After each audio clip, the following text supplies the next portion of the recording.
Yeah, nice. Good to be back. Good to be back on the show.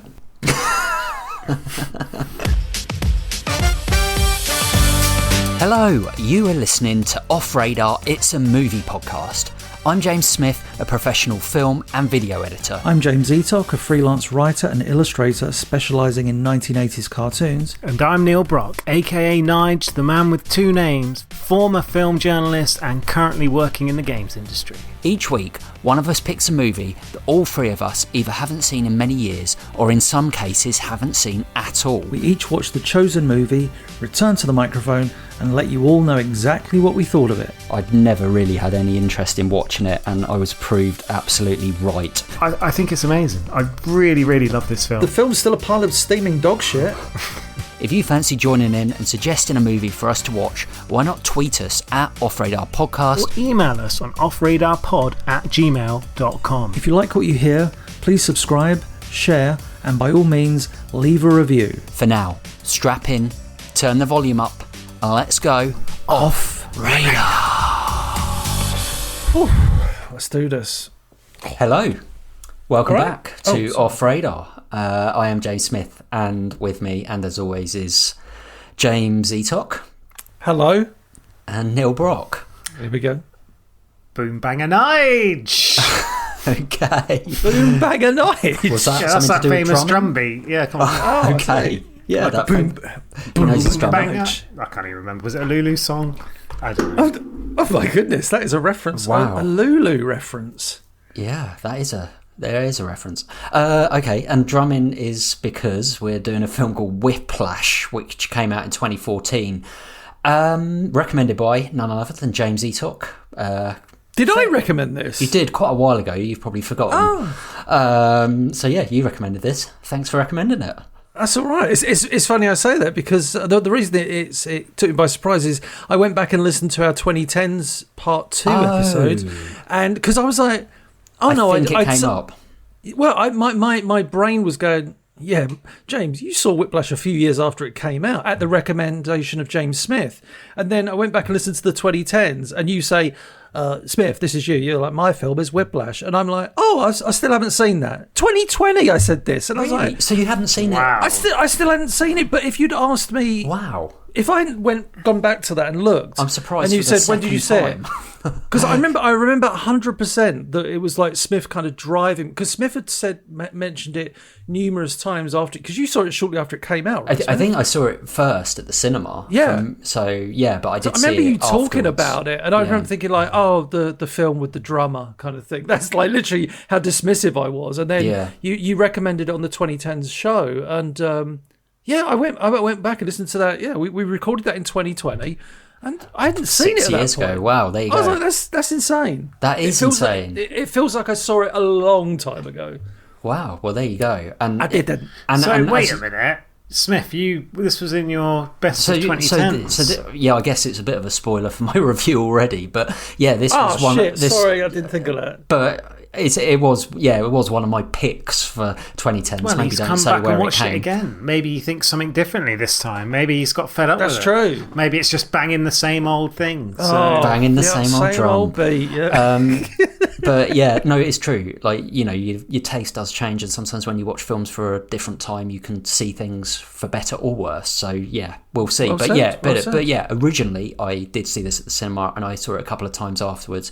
But you know, I wouldn't say I've seen it in a while. You know, it's not the kind of film I would watch over and over again. So yeah, I was about to say it's not the kind of film you think to yourself, I'm not going to watch this on a nice easy Sunday afternoon. Yeah.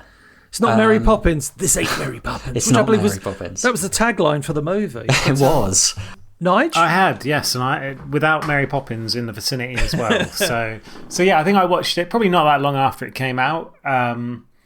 Just remember Miles Teller being a big thing around the time, and just hearing about this film, and being friend young. of the pod, J.K. Rowling as well. Yes, so. that's where that came from. Yes, J.K. Simmons, of course. And yeah, just remember watching it, and I hadn't seen it since. And when it was recommended for the pub, I was like, "Am I that keen to see this again?" I can't remember. And then I put it on, and you'll find out what happened. You'll find out whether or not. We will find out if you liked it. Good, interesting. That's how this goes. The film itself was written and directed by Damien Chazelle, who you probably would have heard of now, but at the time he was definitely an unknown director. I know that Whiplash, before we get into this main film, I remember reading this years ago, was based on a short film that he actually managed to get J.K. Simmons in for, and I think he wanted Miles Teller for it, but Miles Teller wasn't available. And it did really well at Sundance, and off the back of that they got funding off of this short film, which is an incredible story because they made it for nothing, the short. Well, yeah, that was the thing. They were desperate to get it made, and it was kind of known as one of those scripts in Hollywood that everyone was talking about, but as you said, just couldn't get the funding, made the short, and the rest is history. But yeah, Damien Chazelle, who wrote and directed it, he also did La La Land, First Moon. I think he wrote 10 Cloverfield Lane as well. So I think La La Land he wrote from before Whiplash, but he obviously just didn't have the budget behind it to make a film like that. No, he also did First Man, which was based on Neil Armstrong. Neil Armstrong story, yeah. And then Babylon as well, which kind of flopped a little bit, which was obviously a very all-star cast as well that everyone was kind of talking about, and then it turned out it was just a bit overlong and apparently not very good, although I've never seen it. I've not seen that either.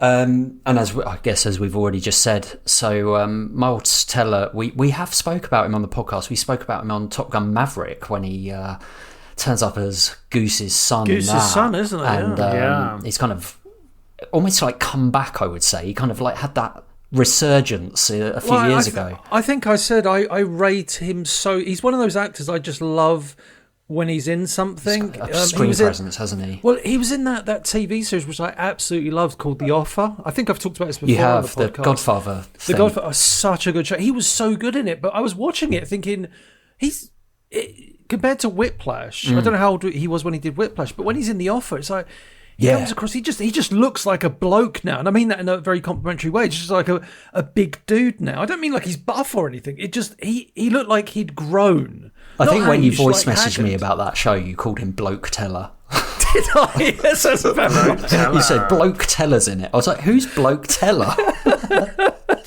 And that'll be why. That sounds about right. But yeah, he's I really like him. You know, he was in that pretty awful production hell Fantastic Four attempt that they made. Yeah. Which is a shame because he's, again, I think like that was a pretty good cast when you look at it. I watched a film he was in the other day called Eternity, which has literally just come on Apple TV, which is with Elizabeth Olsen. It's like a kind of rom-com, but like purgatory. It's a bit like, I don't know if you ever saw that Good Place, The Good Place. It's Nige was the one who got me into that. It's a very similar concept to that, but it's interesting. But yeah, I won't give away what I thought just in case we do it in a future episode. Yeah, don't, Smith.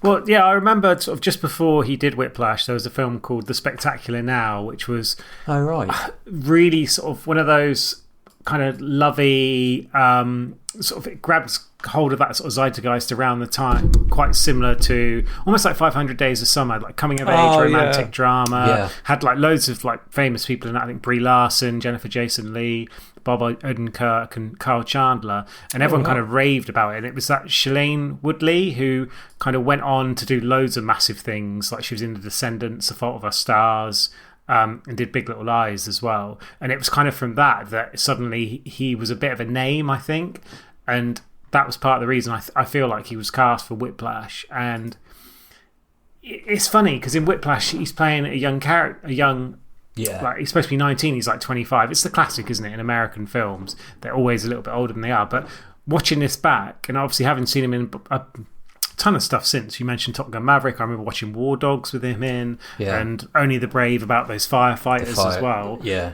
He looks so young. And he does. Like, he looks like a kid. Like I didn't realise he was 25. I genuinely thought he was under that age. He was also in Divergent, which, you know, that whole series, he was in that. That's where I think, wasn't that where that was when he was quite young, I think. Yeah, that was like, I thought that was kind of what prompted. That's like Shailene Woodley was in it as well. Yeah, that's what similar to like the Hunger Games kind of style. And obviously, our man J.K. Rowling. J.K. Simmons. J.K. Simmons, who Force of nature. I think everything he's in. He's just. Well, it's not necessarily everything in is great. It's just he's great in everything. Yeah, I think that's the fair assessment. That really is. We spoke about him in Palm Springs, and it's crazy when I look back, and it's like he's in one of my favourite superhero movies of all time, Spider-Man 2. He's so good in Sam that. Raimi one. It's crazy because like he plays Jameson, doesn't he? Yeah, J. Jonah Jameson, and I remember like me and my friends sitting in the cinema when he first pops up in the first Spider-Man.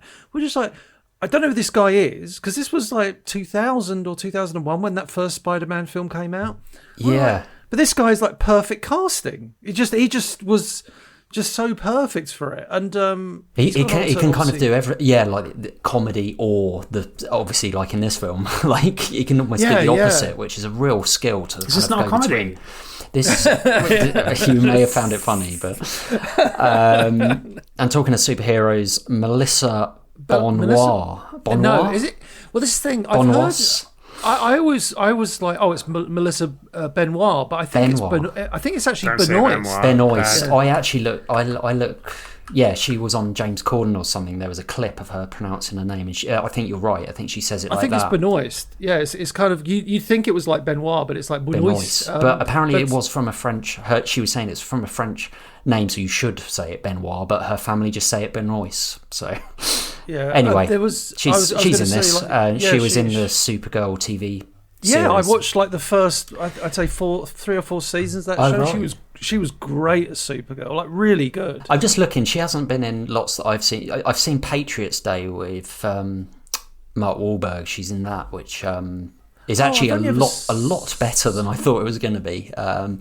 But yeah, I've not seen her in too much. I've never really recognised her before, to be honest. Talked about his dad, Paul Reiser, aka Mad About You, Aliens, loads of like random stuff over the years. Like he's just, I don't know. He's one of those actors that disappeared for quite a long time. I think when we watched Drive Back sort of fairly recently, there was a sort of very similar actor from kind of that era, Albert Brooks, coming from kind of like being so well known like the 80s and 90s. I feel like Reiser's very similar, that I'm sure he's always been working like a jobbing actor, but every now and again he pops up in something. It's like, oh my God, it's Paul Reiser. So it's nice to see him in this. Melissa and Paul Reiser, their roles are small but incredibly important. Yeah, that's the best way to put it. She was 4th billed on the film, and yet she's in it less than 10 minutes, which sort of shows what sort of film this is. It's very much based around 2 characters, and one of those being Miles Teller is in every single scene. So is he in every single scene? Yeah. There's not a scene in the film, and apparently there was a scene that was written that kind of followed J.K. Simmons' character, Terrence, and like saw him in his home life. And when they were kind of like putting it together, because they filmed it and everything, one of the director's friends kind of reached out and said, you know what, you kind of want this film to be told from one person's perspective, so why not really cut that scene? Even though the scene was kind of interesting and kind of important, he thought, let's cut it and just have it all the way through following I feel like this I've one seen guy. that scene on like a cutting room floor or like a deleted scenes. Is it just him in his house listening to music, like he walks in or something? I might be. Yeah, exactly. And it was actually the person that sort of said it to him was Jason Reitman, who we obviously know as a very famous director in his own right. He was a producer of this film, Jason Reitman. Was he? Yeah. And he was who recommended J.K. Simmons for the role in the first place. So. Because he'd worked with him on a bunch of other stuff. But I feel like we've jumped around a bit. We haven't even done. I feel like we've already got Nige's trivia early. It was some early trivia. That was. It's a nice bit of early trivia there. Gets us all but just up. to quickly go on that, if people didn't know who Jason Reitman was, he's obviously Ivan Reitman's son, who we spoke about, who directed Afterlife. And who was in Afterlife? J.K. Simmons. Exactly. And Juno as well, which again they were both involved in. There's the link. Oh, that's good. Etok, Whiplash. Andrew Newman dreams of being a drummer, but not just any drummer, one of the all-time great jazz drummers. Attending the much-celebrated Schaefer Conservatory, his journey to greatness crosses with the greatly respected Terence Fletcher, a conductor that runs his ensemble with an iron fist, literally. The somewhat innocent Andrew believes that Fletcher's reputation manifests in nothing more than a strict temperament until he bears witness to Fletcher verbally abusing numerous members of the ensemble with his caustic tongue. Andrew soon becomes the core target of Fletcher's abuse, both verbally and physically. Seeing all of this as nothing more than a test, given that Fletcher's demonstrated what he believes to be moments of humanity, Andrew pushes on, practicing excessively until his hands bleed. He soon finds that balancing his personal life with the unrelenting demands of being a part of Fletcher's ensemble cannot coexist. But just how much is Andrew prepared to sacrifice, and how much of his own humanity is he willing to lose in order to receive that moment of approval that he so desperately seeks from Fletcher? This place is nice. I really like the music that they play. Bob Ellis on the drums. I'm part of Schaefer's top jazz orchestra. It's the best music school in the country. The key is to just relax. Don't worry about the numbers. Don't worry about what the other guys are thinking. You're here for a reason. Have fun. 5, 6, and. I want to be great. And you're not. We got Buddy Rich here. Little trouble there. You're rushing. Here we go. 5, 6, and. Were you rushing or were you dragging? I don't know.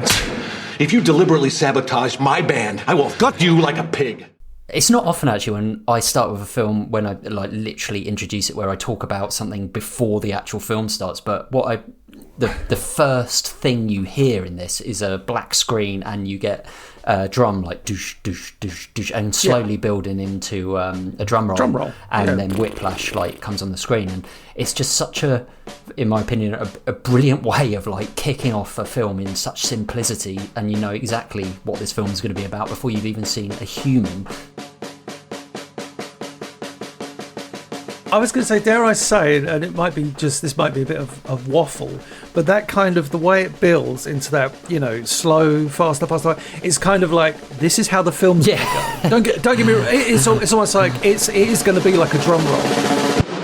A drum roll, the way it's presented in this film, is almost like much of the film, like anxiety-inducing. It's just like, oh God, do.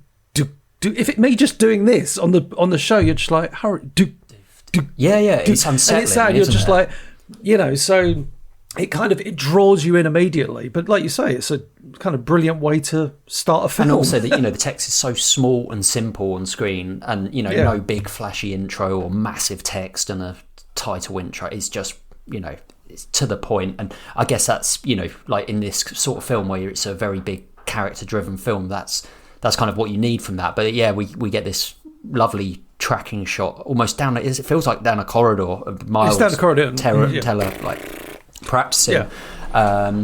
And he's, we come in, we actually just see him drumming straight away. But what I did forget, is how J.K. Simmons appears instantly. 2 minutes into the film, I wrote it down. With his jacket on. I thought there was, that came later, but he's there straight away, and he says Crazy. a line like, "Did I tell you to stop?" or whatever. And well, that's the thing. They set it up so early. The fact that, I said a little while ago, the fact that Miles Teller is in every single scene, and the person who's predominantly in those scenes with him is J.K. Simmons. So yeah, you're right. They introduce those characters straight off the first beat of the film, so to speak. Nice. It's those two right in there. Double time swing. No, double time. Double it. Faster. Faster. But all of a sudden, the way he's lit as well, straight from the off, he comes out of the dark into this kind of orange glow. And there's lots of oranges, I'm sure we'll talk about it within this whole film. But even in that first scene, he kind of comes out this orange glow, and he's in his tight black top already. And there's this menace and kind of something not quite, there's something sinister about him right from the off. Well, yeah, he even says to him, doesn't he? He's like, "Do you know who I am?" And he's like, yeah. Of course, because he's that guy. He basically runs this school of musicians, famous school in New York, and he controls these people's destiny, and he has the power to shape them or break them. And we kind of learn as the film goes on, he does both those things, although one probably a little bit more than the other. So, and one thing I think we kind of skipped over it a little bit, is this idea that when the first shot you see Miles Teller, of his character, he is playing the drums. It's not like, we show him from like the waist, from like the midriff up, and you don't actually see the drums like you often see in, say, piano based biographies and stuff like that, where it's like, oh, look, it's Tom Cruise playing the piano, and it's someone else's hands. Miles Teller is playing the drums throughout this film. This must be some earlier trivia. Did Miles Teller know how to play the drums before this film? No, they amputated his arms and stuck on a famous... he was playing hands. From the age of 15, but he was a rock and roll drummer, so he had to learn how to be a jazz drummer, and there's a big difference between those two things. But he was, like his character in this film, he was taking additional lessons 4 hours a day, 3 days a week. Oh, wow. And he was pushing himself to the point of, like, he had blisters on his hands just because of that style between playing rock and roll drums compared to sort of jazz drums. It was... it was for him to kind of push himself. And even, I think, even though they used the visual double in some of the scenes, all of the actual drumming you hear was performed by Miles Teller. Incredible. To like pre-recorded tracks, and about 40% of his own drumming actually appeared on the soundtrack as well, which is quite remarkable in itself. That is remarkable, like, considering singing, how... yes, but... Yeah, sorry, go on, Smith. No, it is remarkable considering how good it is as well. It's like, you know, like you. It's tricky stuff, surely. Exactly. I'm listening to this stuff and I'm like, this. I mean, it. You know, and I think that's the irony within the music as well in this film. You know, it's like jazz, which we associate with being very upbeat and funky and nice and chilled and everything that. Well, also, I would say the other thing about jazz is it's always felt very. Compared to most musical genres, jazz has always felt very, I'm not going to say easy, but relaxed. Kind of loose and free and bibbidi-bub, but like that's where scat is kind of born out of jazz, right? Yeah.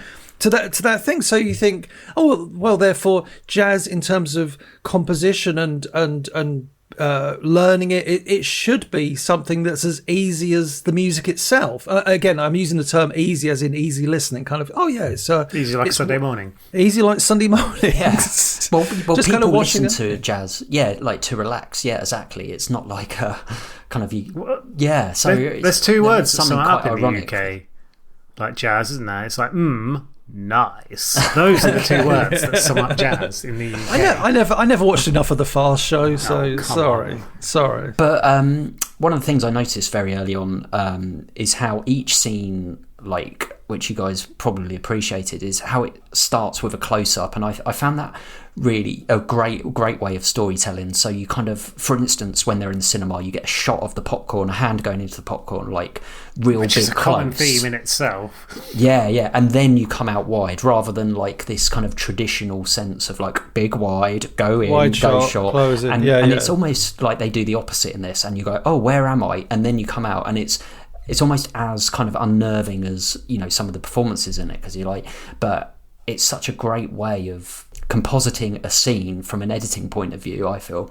But, it's I mean, probably looks very easy on the timeline as well. It's like, oh, there's my nice big shot, so I know where the scene starts. Yeah, true. The editor, the was just like, oh yeah, I did the first. What made you make that directional choice in the editing suite? It's just like, oh, I just wanted close-ups on the timeline, made it easier to look at. Just found them first. But you kind of mentioned the hand reaching into like the popcorn bucket. Yeah. There's a scene further on with the hand and blood and into a big sort of jug of ice, which is again. Amazing. They kind of use it so well, and you're right to call out the editing, because this film did actually win an Oscar for best editing as well. So, and I think it is one of those films where, I don't know, like on a fundamental level, the story is quite simple. It doesn't need to be showy, as you said. It's very character driven. There's only kind of like one major, I guess, explosive scene where something beyond just being in a music room happens, but that's not to say that all the scenes in music rooms aren't explosive, because they absolutely are, and that comes down to the character-driven sign, the way people are reacting or cowering or ranting or whatever you want to sort of say. It's quite a menacing film, when you wouldn't expect that from a film about people just playing music. That's especially jazz as well, which, as you said, kind of like that chilled type of music. Yeah, that kind of irony in that. But I guess with the music, you often get like a 2 or 3 minute music kind of bit. Obviously it's broken up, but then that's contrasted with Terence or Andrew having these huge big character moments. So the script is, for instance, when we first meet Terence, he bursts in the door. You know, they're all playing, and you what I love about when they're all setting up in these kind of like almost like rehearsal scenes is you get all the kind of out of tune stuff, and they're all like messing around. You get he bursts through the core, and then he's just like straight away he's like, right from the top, blah blah, Whiplash, go, and you're in. Well, I love there's the one of the first things he does. I forget which one it's, because obviously he's got his ensemble, which is in that brown room, but there's another room earlier where Andrew's page turning for that. Is it Connolly? Yeah, so it's kind of like that's like the lessons, like the university, isn't building, it? Yeah. Whilst the best of the best join the sort of the orchestra, ensemble. Yeah, with the ensemble, yeah, absolutely. But like but even then when he walks in, like Smith says, he kind of bursts in to another teacher's lesson. He says like, "May I?" And yes, that's one of the few moments of kind of like politeness that he demonstrates. You see a shadow against the door first of all, don't you? Like, through like the frosted glass, and they're almost like, "Oh, it's him," kind of thing. Yeah, it's like, it's amazing that moment, because it's like we've already seen the character, so it's almost like a second introduction, because it's like, oh, here's how he's perceived. But when he comes in, he's just like, oh, let me hear this, let me hear that. He does that, his little hand. Oh, he's like, are you just a pretty girl? Is that why you're lead? Kind of thing. You're like, he's a dick. Like, very early on, he comes across as cruel, misogynistic, all these things where it's like, I remember having a teacher at school called Mr. Nichols, who was an art teacher, and if you weren't remotely interested in art, or even if you were, he was just cruel. He was that sort of person that would just pick on you, like make you look like a dick in front of other people, just really make you feel incredibly small. Now, at least the character in this film is kind of doing that because he's got a twisted belief that he's trying to make people better. Yes. I'm not sure about Mr. Nichols. I wasn't ever good enough with art to find out. But it's one of those things where you come across these types of people in sort of every walk of life, potentially anyway, if you're unlucky, or if you're lucky, because is he the sort of person you need to reach your potential? And that's the looming question mark on this film. Yeah, but you're right. He's an utter bully, and you can see that kind of power dynamic right from the off. But it's not even just with Andrew. Obviously, we focus in on Andrew, but you see the way he is like humiliated. That there's one guy that kind of cries, and there's one guy that's that's awful. He's out of tune. Who isn't out of tune? Yeah, But he didn't know, and that's bad. He's even worse. Like, what? Do you think you're out of tune? What do you? There's no fucking Mars bar down there. What are you looking at? Look up here. Look at me. Do you think you're out of tune? Yes. Then why the fuck didn't you say so? It's Andrew's first day as part of the ensemble, and so he's being friendly, and the way Tanner treats him is just like, he's like, hi, I'm Andrew, and he's just like, just set up my thing to set this in the key of D or whatever, and it's even it's rubbed off on him. Yeah, you're right. Yeah, and when you hear if throughout the film, when you hear the conversations that people are having within that ensemble, they're all kind of not very nice conversations, like, oh, she's a bitch, or oh, this, that, or the other, or blah blah blah. Yeah. It's just really toxic. You don't feel like that's the best word. It's an overused word these days, but that's perfect for this. It really is a toxic environment that Fletcher has created in order to, create great musicians. But he always has this power play. It's power. I mean, even before he turns up, he tells him to get there at like, I can't remember the time. Yeah, 6 a.m. And then no one's there. And then they all burst in like a minute before 9 or something before they start. Well, because he looks at the thing and then it says starts at 9 a.m. It says outside. And he's a bit like, what? Yeah, what's going on? He just sits there, like, and even that. But there's an amazing line that Terence says. There's a couple, but there's so many. There's one that he says to Andrew when Andrew finally gets his chance. That he's like, the key is just to relax. And it's kind of hilarious because it's like, how can you relax with this absolute psychopath? Do you fancy sending us a film to review, or letting us know your thoughts on a film that we have discussed? All of your comments will be read out in our end of season leaderboard episode. Email us on offradarpod@gmail.com, tweet us at offradarpodcast, message us on Facebook. All links and info in the description down below. Do it! Do it! He picks on weak people. He picks on different people. I think there's an element of that. But then there's also this strange side to it where, as you mentioned, we kind of meet Andrew initially in that kind of other room, and he's the alternate in that room. And suddenly he almost gets this remarkable promotion. And when he does, it almost feels a bit like, say, what comes to mind is like Brian Clough. He used to be, as a football manager, he used to be so just out there with his players and sometimes really harsh that any time he gave him the merest bit of praise, it was like the player was like walking on water. Like it made a huge amount of difference. And I feel as an audience member, you almost get caught up in that. Because when he is nice to him, when he does promote him, it's almost like watching Rocky or something, where it's like, oh my God, he's going to make it. He's moving up. It's going to be like the greatest drummer ever. And he takes you on that little road, and then he hammers you, and he comes down like a sack of shit, and like has him in tears.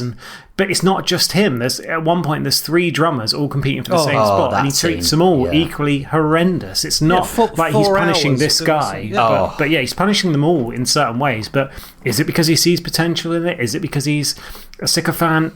It's one of those things. There's something about Andrew, though, that because he sees something else in him, that he does have that potential to fight back, I feel. So there's something he respects about him, even though he's like constantly bringing him down and bullying him. And maybe that gets to that point later in the film, I'm not sure, but it's a tricky thing. Like I don't know if respect is a word Fletcher would ever. I'm not even saying that's, but do you know what I mean? It's he knows the potentials there, and I think there's one line in this movie where we see the true Fletcher outside of all the bravado and hate and anger, because you've got to question, is that who he is? Of course not, because like Nige said, there was that deleted scene where he goes home and he listens to music. I'm guessing he's not like banging or hitting his fridge or anything like that. You fucking fridge. And there's a scene later like in the film where he meets like an ex-pupil's. Yeah, and he's really really nice. In that moment. And you're like, what? That's weird. That's a terrifying scene, because he says to the little girl, when you grow up, do you want to play, will you play in my band? And I'm just like, oh my God. He also has a bit where he sort of comes in really upset because one of his former students has died, and we later learn that it's not all that it seems. But even then, again, kind of Andrew looks at him and thinks, oh, this guy does have a heart, he does care. But then immediately he gets pissed off with him again, starts taking out on him, and you never quite know where you stand with him. And I think that's something really, really difficult to deal with in any walk of life. Yeah, the power play of just someone who just reacts and is inconsistent with how they behave. And it's like they want respect and they want to be able to sort of, well, as we mentioned, kind of mould people. But the way they do it is by just constantly keeping them on their toes to the point of mental exhaustion. And this is what all the main character goes through.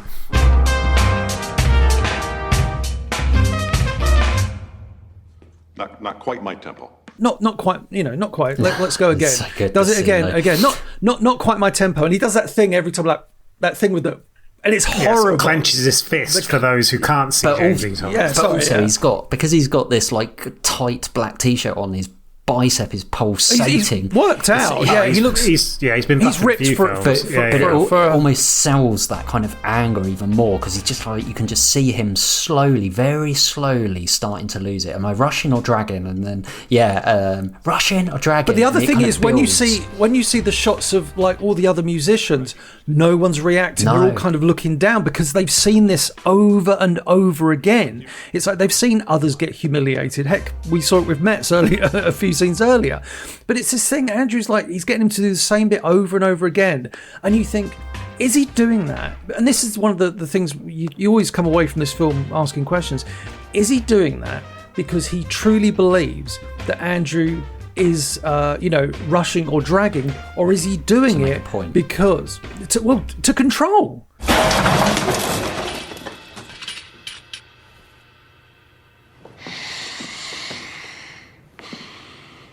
Why do you suppose I just hurled a chair at your head, Neiman?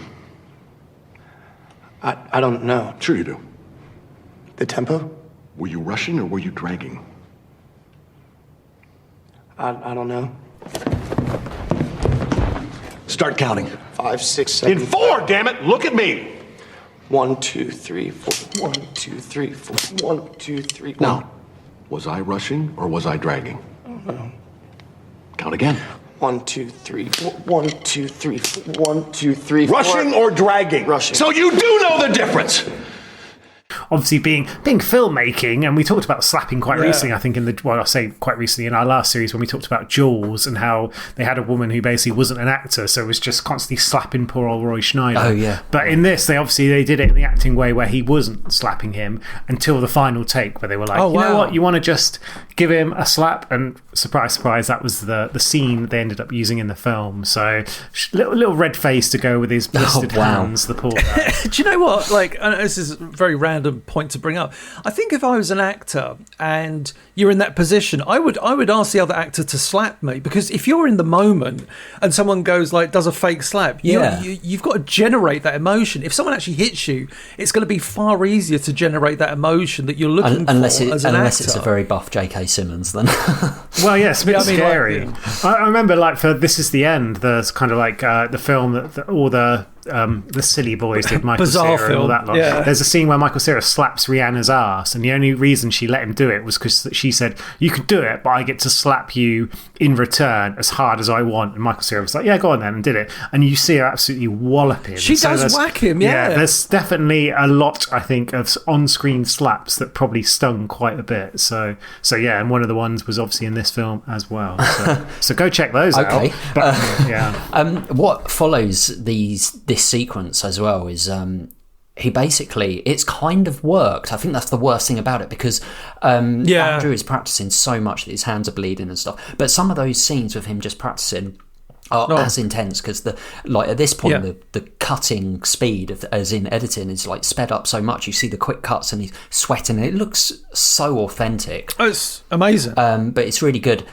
One thing we didn't bring up, we mentioned obviously the love interest, so we get that a little bit earlier, right? And so he goes to the cinema with his dad quite frequently, and this girl he notices working at the cinema, and he works up the courage to speak to her, and you kind of realise from that interaction when he's trying to sort of chat her up that he's quite an insular guy. Like his dad always says, he just looks to the ground all the time and doesn't make eye contact. He's quite nervous. And there's a few shots when he's at the university, we see a tracking shot where he's walking, and he looks like very lonely. There's parties going on and people, and it's just following him. So go on, Nige. Yeah, well, no, exactly that point. That he's not really someone who's connected with that many people on the course. He's in a very prestigious music academy, essentially college, and he doesn't really know that many people. And you kind of feel in the scenes where they do have him interacting with people, with this girl that he meets, and he's charming at first, but it doesn't really go that well. When he goes back to visit his like family and family friends, he comes across as a bit of a dick, and you're thinking, does this guy just not really know how to interact with people? And then you kind of learn that it's because he's trying to be so dedicated to his craft that he wants to make something of himself that is like, maybe his dad didn't make the most of himself, maybe he never knew his mum, maybe he's come from this kind of broken background, and that he's really striving to be the greatest jazz musician. He keeps talking about all these amazing it's number influences. one in his life, isn't it? Above everything. Well, exactly. Everything. He speaks about like the classic all-time jazz musicians, and a lot of them ended up like destitute and dead and all sorts of different things because heroin overdoses, but they gave everything to their craft. And he meets this girl that's very nice and it seems to be going okay, but he kind of gets to a point where he realises she's going to be a distraction, and it's quite cold how that breaks down. What is really amazing about her character is how understanding she is as well, because he obviously he sacrifices everything, including relationships with his family and with his now girlfriend.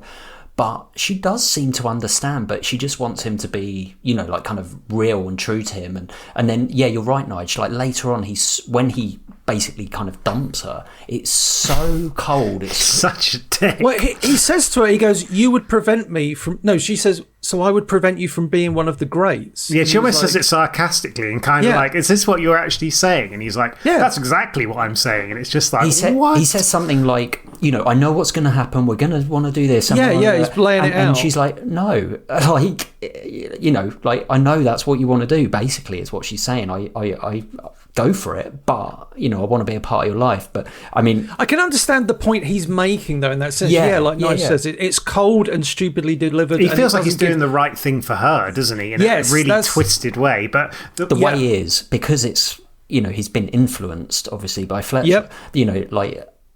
he's almost like this weird kind of role model in like. I didn't even think of this. When he does it to other people in obviously the orchestra, the other drummers, like, fuck you, man, I'm better than you. And he goes from being like a little bit meek and like, okay, I'm the page turner, to I am you, Junior, being a dick and dog eat dog. He sacrifices so much, and like Nige said, the family dinner scene's awful. Although in fairness, they do give us those two jocks who are just like gloss over his achievements. Oh, I play football. One of the biggest kind of themes in this whole film is this kind of toxic masculinity, and that's kind of presented through. Yes, good point. You know, these other guys who are his uncle and like nephew, I think.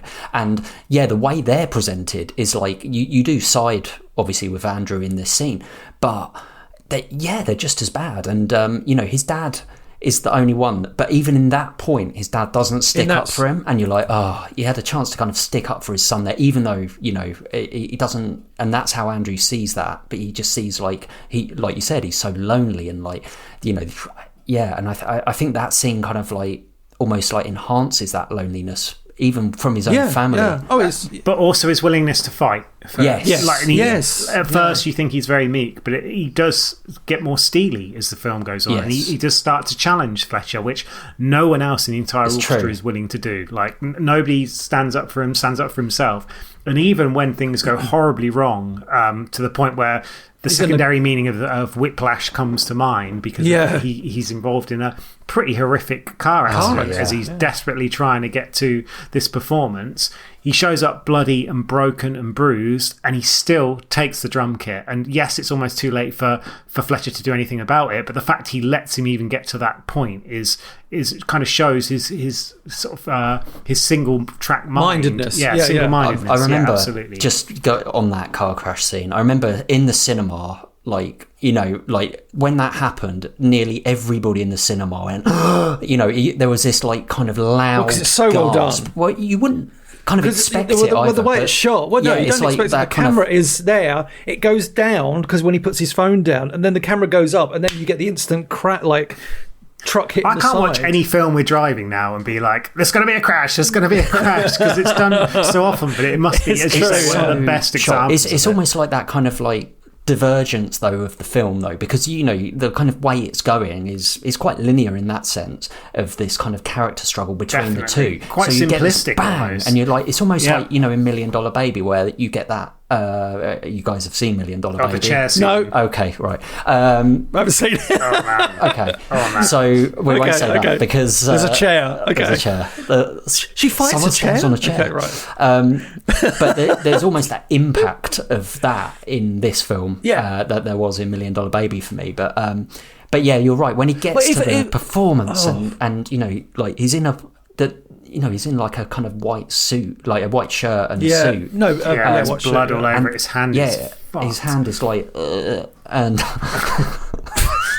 wasn't expecting that noise. Oh yeah, that classic. How would you describe it? All right, okay, good. But leading up to that, I just want to say, like, the way when he gets up there and he realises he's got to be at this competition, and the bus gets a flat tyre, and then he has to rent a car. Everything, it's the anxiety. This film like never really lets up. It's constantly anxiety inducing. Even like the dinner scene we talked about, it's just like, what's going to go wrong here? And then the competition, like Smith says, he gets there, he's all blooded, he starts playing the drums, and that's when Fletcher goes, you're like, go. And he attacks him. And he charges him, doesn't he? Charges him. He's, I'll fucking kill you. And it's just like, oh my God. Because he's been pushed to the brink. It's interesting you say the film's like super anxiety inducing. I consider myself a little bit of an anxious person. I really hate like kind of cringe comedy and anything that's too anxious. It just makes me, I didn't find it that much with this film. Wow. Yeah, it's surprising. It's almost like maybe it's because I just got kind of carried away with his story of like, I just want to see him make it. I want to see Kid make it. And it didn't really resonate in that kind of same way that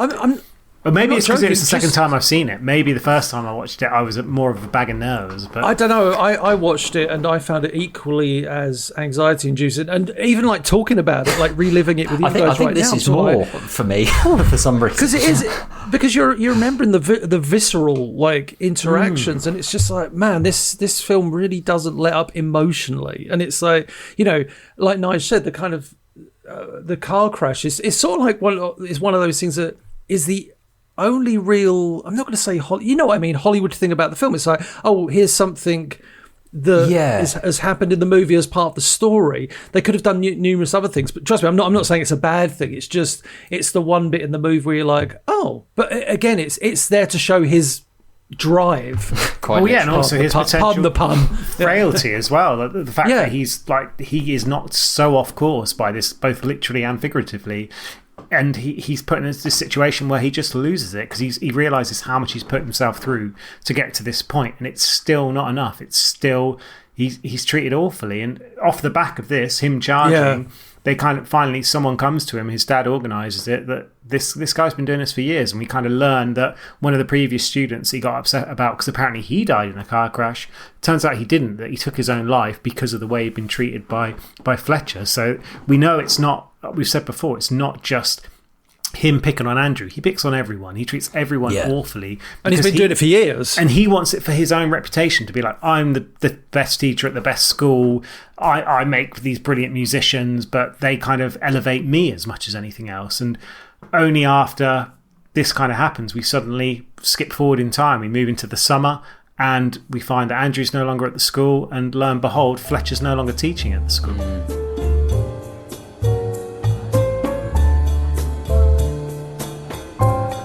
Sort of bumps into Fletcher basically playing it as part of the jazz bar. Yeah, he's on piano. The amazing thing is, spots him, like, he's trying to leave. This is the only time you see Fletcher, you know, like playing and like, you know, like, because all you see in the film is him.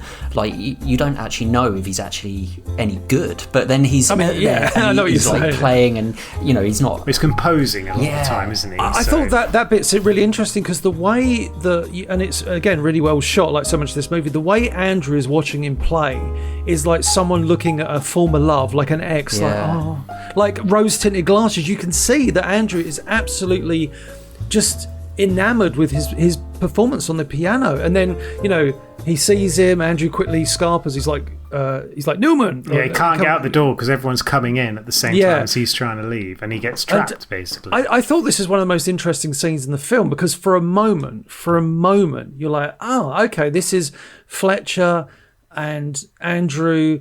You know, no longer within the confines of the conservatory, no longer with the ensemble. It's just them. But is there a line? You know, maybe you go too far and you discourage the next Charlie Parker from ever becoming Charlie Parker. No, man, no. Because the next Charlie Parker would never be discouraged. Yeah. And it's like, they're both right. Yeah. You can't push someone like that, but also, if you're looking for that person, they have to be pushed and never find discouragement in it. But then you think, oh, okay, wow, this is a really lovely bit in the movie. These two have kind of, you know, mended bridges and found some kind of mutual understanding. And he's like, hey, I'm doing this band, you know, we're performing at the JVC, you know. They're performing at one of the most famous music venues in New York. Is it Carnegie Hall? Carnegie Hall, yeah. And before, like, they go out to actually play, he kind of says to them, this will basically make or break you as a musician. If you get it right today, you'll be a session musician. You'll be doing all the amazing things, working with the greatest people in the world. If you mess up, talking about this, I'm getting annoyed. I'm getting angry. And I wonder what happens to our hero. Oh wait, it's one more. But this one is a real like horrific fucking move. Fletcher has literally put him on like probably one of the biggest stages that he needs to be on in order to get somewhere in life, and he's trying to ruin his future because the first thing he says, we're gonna start with this new piece of music. Yeah, so he had have no chance of hearing before. Yeah, I love these kind of whip pans between the two. You know, the whip pans. I mean, they use whip pans. We should talk about that. Whip pans in this film are like some of the best. They're so well done. But in these scenes as well, it's like this kind of you know, exactly. You go between Fletcher and he's like fucking anxiety. Like, goes to thinking, and it's almost like this. Yeah, exactly. This battle between them.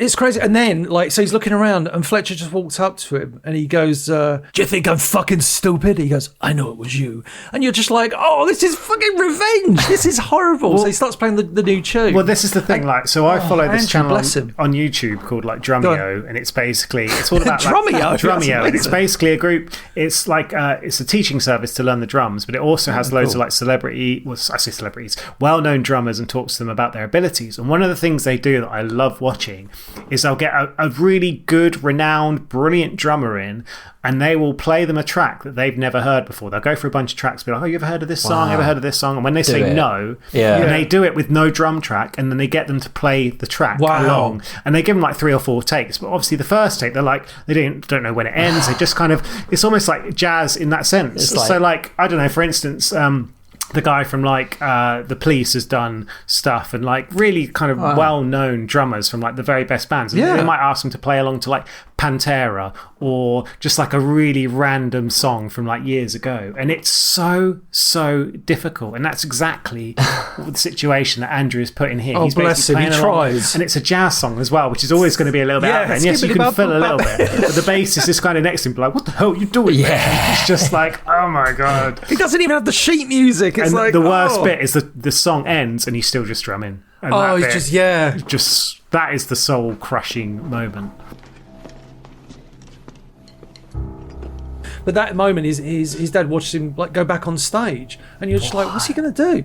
Just goes back on stage, and it's like, this is such a what's the word I'm looking for? It's an ending where, I mean, it's a fantastic. I think it's a fuck you ending. Is how I. It's a fuck you ending. You've been is it also for the whole film, haven't you? You wanting this to happen, like this you want exactly. You want his knockout, and he gets the knockout basically.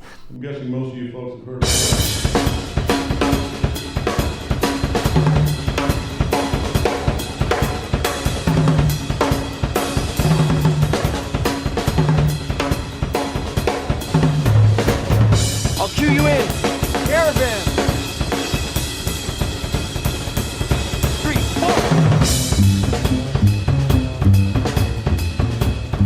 There's an ambiguity to this entire scene because you both know where I'm going. It's that thing of, did Fletcher did they both win?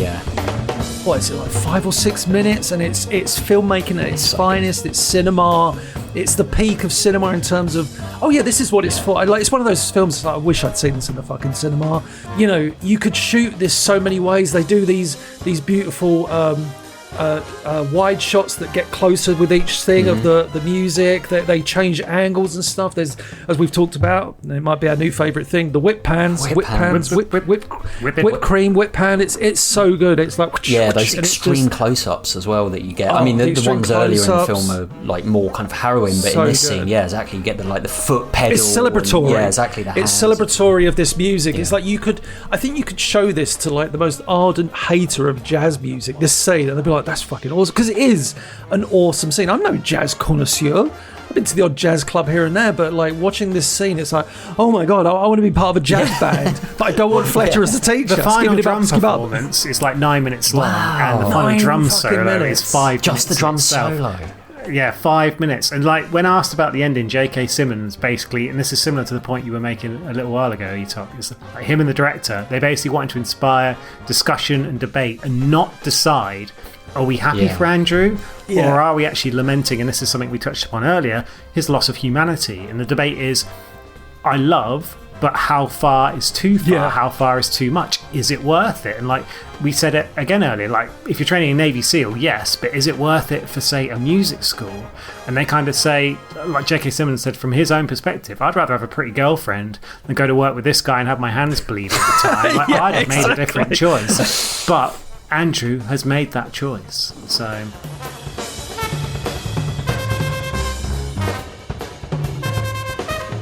Well, I think we should get on to some trivia.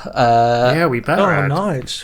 So, this was one of the lowest grossing movies ever to be nominated for an Academy Award for Best Picture. Wow. But it did only cost $3.3 million, made 50, was only filmed in 19 days. 19 days. And J.K. Simmons not only did he win 47 awards for his role as Fletcher, including Best Supporting Actor on the Oscars, he was up against Ethan Hawke for Boyhood. Now, the thing about Boyhood was that it was filmed... What was that, over on and 12 off, years or something? 12 years. Yeah. And poor old Ethan Hawke lost to someone who did the role for 19 days. 19 days, so, that's amazing. It also won Oscars for Best Film Editing, Tom Cross. So obviously, you mentioned how good that was. Sound? Best Sound Mixing as well. Craig Mann, Ben Wilkins, and Thomas Curley. Wow. It did lose Best Picture and Best Adapted Screenplay. Really? Because obviously this is from a short film. Best Picture, what do you think it lost 2014.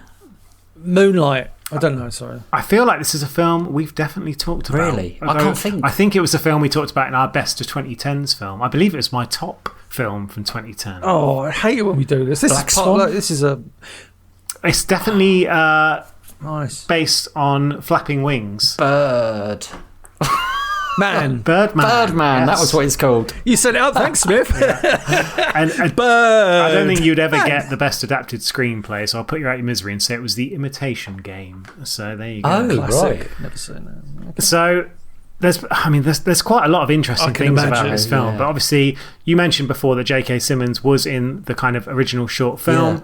Like a lot of the stuff, he's very brutal, he's very harsh, but it was all scripted, except at one point he calls him a self-righteous little prick, and that was the only improvised line, which is a very nice one. But there is a line in the film where he says, "I will fuck you like a pig." Oh, yeah, I will fuck you. And when he says that, you notice the camera cuts away whilst he delivers the line. And now that line was actually from the short film. The original line was, "I'm going to gut you like a fucking pig." Right. But the director thought the new line was hilarious and included it in the script. And Simmons was like, "I'm not saying that line," but he basically put it in the mistake in post-production anyway. So kind of managed to splice it together with even sort of... Wow. Exactly, yeah. So it was pretty sneaky of him to do that. And J.K. Simmons, we see him playing the piano. And again, it's not a shot where they sort of just don't show his hands. He could play piano, but had to retake lessons for his role. And actually, he comes from a musical background because his mother was a middle school music teacher and his father was the director of the music department at the University of Montana, where J.K. himself earned a music degree. So there's a lot of music running through that family. Wow. And the director himself... The film wasn't exactly biographical by any stretch. Yeah, he was a drummer, but he did say, he was a band student in high school, and in a Q&A actually after one of the screenings, he said that he was intimidated by his band instructor's presence. So it just goes to show that kind of looming doubt that you get from someone like that. But Miles Teller, we mentioned, accomplished drummer, like the ridiculous drum solo that was 9 minutes. The performance was 9 minutes, the solo 5 minutes. The studio actually gave the director a note saying, "He's good at drumming, we get it," and tried to get him to cut out the drum solo. No! Yeah. Oh, no. Good old studios, always making films. That's a little bit That's the better. other thing, it's not a long film though. It's like, even with that, it's only like an hour and 40 minutes, which, yeah. Well, you need all of that in there. It's crazy that we're going to edit that. But yeah, and I think one of the things to kind of bear in mind, like we mentioned how accomplished Miles Teller was. The guy who played Ryan, Austin Stowell, he had no drumming experience at all, and he only had only a month to prepare and just learn those 3 songs that he plays during the film. So like the good-looking guy who gets the girl, he wasn't a drummer, whilst obviously Miles Teller would, so had that sort of really strong background. And most of the other people who appear as musicians in the film were actual musicians. In fact, that Carnegie Hall scene we were just discussing, Miles Teller was the only person that was not a real musician. Mad. Everyone else was either local musicians or music students, most of whom had never actually been in a film before. So it actually did create that feeling of, say, being in a band room or in a performance because they were just musicians. So yeah, it was really interesting that they kind of took that approach. Now, a couple of last bits of trivia. So Andrew gets into a car crash as well when he's running late for the jazz competition. I don't know if you guys noticed this, but he's got quite a noticeable scar on his neck, and he was actually involved in a devastating car crash before his acting career even took off. So you see his scar he's got that scar on his cheek. He's got quite a few on his face. So I wonder how much cool that scars, played back.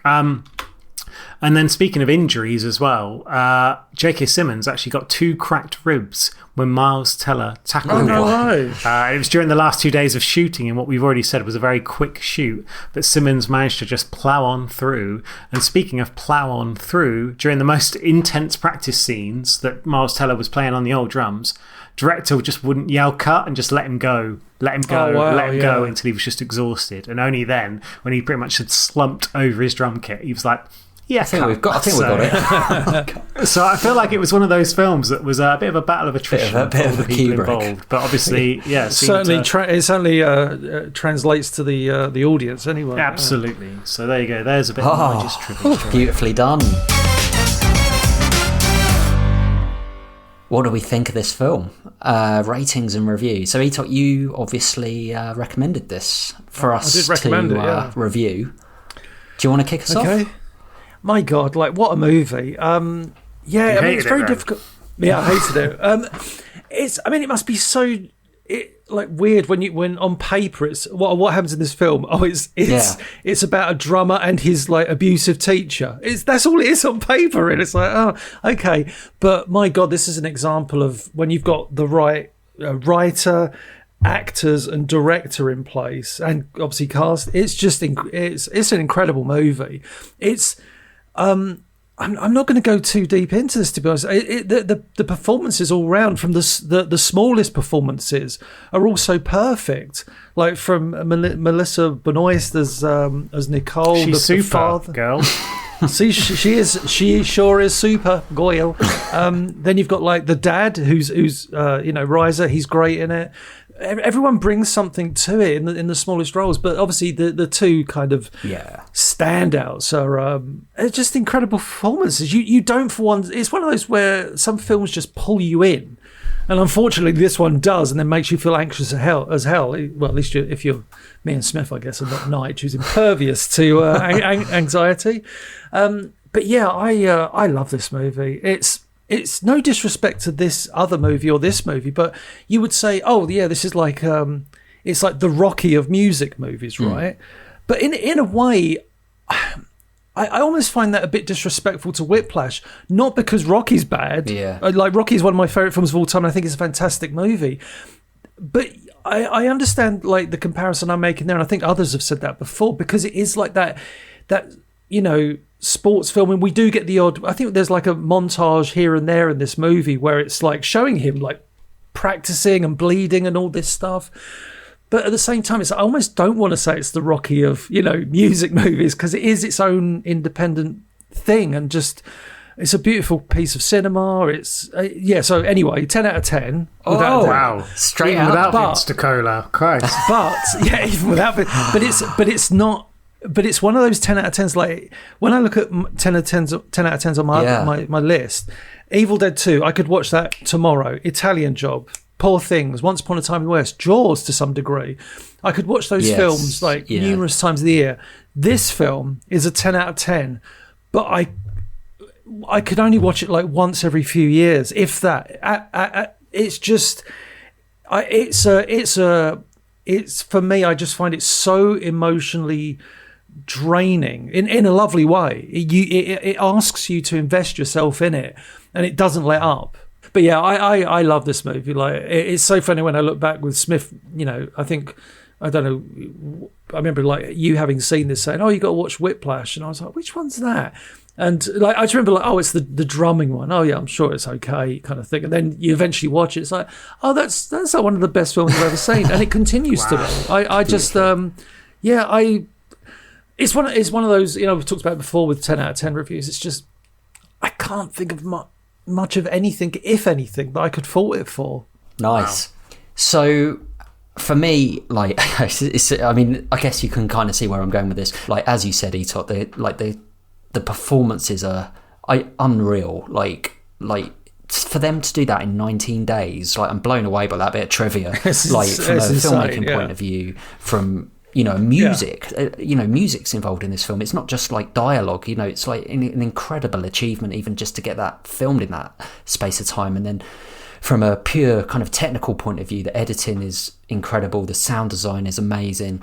The story, I feel like, is so well done. Like it never takes its audience for granted. There's no kind of like fat on that dialogue. It's so tight, so we don't get these scenes that are needless. Like sometimes in a Scorsese film you would get a long scene, you're like, well, did I need that? No, probably not. That was 10 minutes of waffle. Whereas in this, it's like every scene has a purpose and a meaning in every brief sense, much more brief than I am being. But it's written so beautifully. So yeah, go be solo, Smith. Yeah, I'm getting faster and faster. But yeah, for me, like I agree. I would even go as far as saying this is, in my opinion, a masterpiece. I say this is a 10 out of 10 without a doubt. Like this is an exceptional piece of filmmaking and art, and I also think this is one of the best films I've ever seen. Nige, if there's a twist here, I'm going to be really gutted. Oh, I forgot Nige is wearing his purple cardigan. It could go either way. It better. He's got his orange light. He's got his orange lighting. Here we go. It's interesting. You were just saying there, Smith. This film is very tight. Like in sort of musical terms, if you're a tight orchestra, it's because you're all playing together and it's all really perfectly aligned. And this film, see what he's doing, is exactly that. Except let me just talk. So yeah, it's a really tightly put together film, both in running time, in terms of what happens. It's a very simple film, like unbelievably simple. It's just guy in school, teacher, sort of progressing, bump in the road, payoff. Like that is the kind of like the classic formulaic film, and I don't think it especially suffers because of that. Sort of thinking about kind of music-based films, I guess, when you talk about like composers and that dynamic. I remember there was a 90s film with Richard Dreyfuss in called Mr. Holland's Opus, where he was in complete contrast to J.K. Simmons' character in this, where he was like the sort of classic music teacher that everyone wanted, that was really encouraging and nurturing and lovely, and it was probably a little bit schmaltzy. This film is not that. This film is like cutting edge, it's brutal, and it has, I would argue, two quite unlikable characters at its heart, and that is the kind of bullying teacher and the guy who is willing to sacrifice everything else to get to where he wants to go. And it's told in such a I wouldn't say dynamic, but like you say, it's not stylized, it's just really well crafted. Like the edits are so sharp and it looks amazing, and it never tries to be more than it needs to be. It's just a brilliant film. But is it a 10? Now, for me,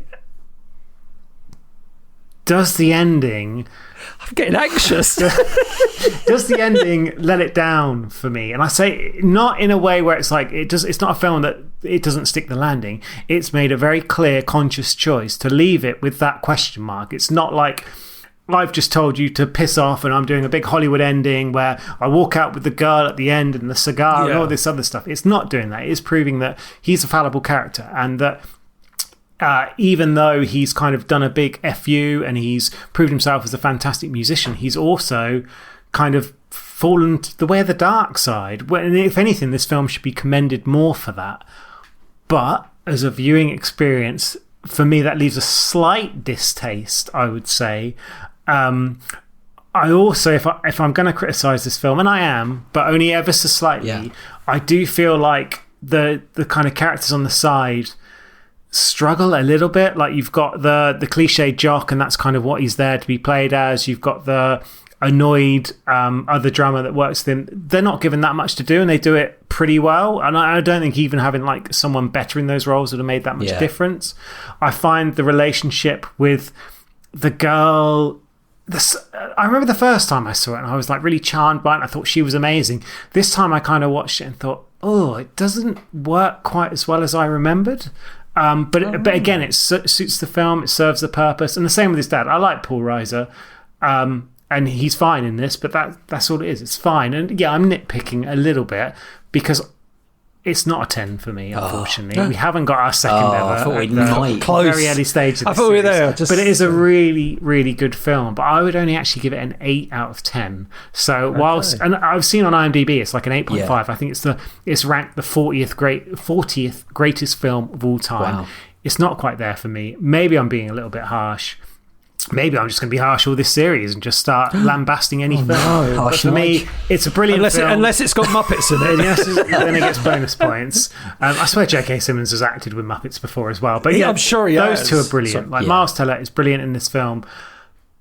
J.K. Simmons is unbelievable in this film. Very deserving of his Best Supporting Actor. It's a kind of role that I'm sure all actors would see on the page and be like, this could really be an amazing opportunity for me. And done well, unbelievable. Done badly, I dread to think. But yeah, it's a great film. One interesting point you said there is they're not both likeable, but I think it's almost like that Walter White thing, isn't it? It's like, for me, like, that's all you need to do in a film is care enough for it to work. And in so many films, I don't care, and that's why they fall down. And in this, you care so much, even if you don't like, and that's the beauty in it. And that's an even harder thing to do in filmmaking, I think. But actually, in 2024, so quite recently, it actually topped a list of essentially Sundance Film Festival's top 10 films of all time, which was a survey conducted by 500 filmmakers and critics in honour, I should say, of the festival's 40th anniversary, and this was number one. So it's not just that, and I said it didn't make that much money. It's not that type of film. It's not like a blockbuster by any stretch of the imagination, but it's a film that is loved by filmmakers. It was so well respected by critics, and there clearly is an audience of people who absolutely love this film. So yeah, I'd be really interested to see if there's anyone that outright dislikes this film. I'd be amazed. The only people I feel like could dislike this film are, like you touched upon, Etok, that it's almost too anxiety-inducing, that it just turns people into a nervous wreck. Or they feel that J.K. Simmons' character is such a bully that they just can't engage with it. But then, would you watch a film with, say, Freddy Krueger and be like, oh, he's just too nasty? Like, it's just representing... He is a villain, essentially, in this film. He's entering people's dreams. This is terrifying. Some people... He's up to no good. Some people are just like that. But yeah, I think you're right. Well, if you don't like this film, please get in touch. Or if you do, let us know what you think of Whiplash. Email us on offradarpod@gmail.com. Tweet us, X us at offradarpodcast. We're on Facebook, we're on YouTube. Please get in touch and give us another film to watch. Did you know you can now subscribe to Off Radar? It's a movie podcast on YouTube. You can watch exclusive trailers and listen to brand new full episodes. All links and info in the description down below. Somebody stop me!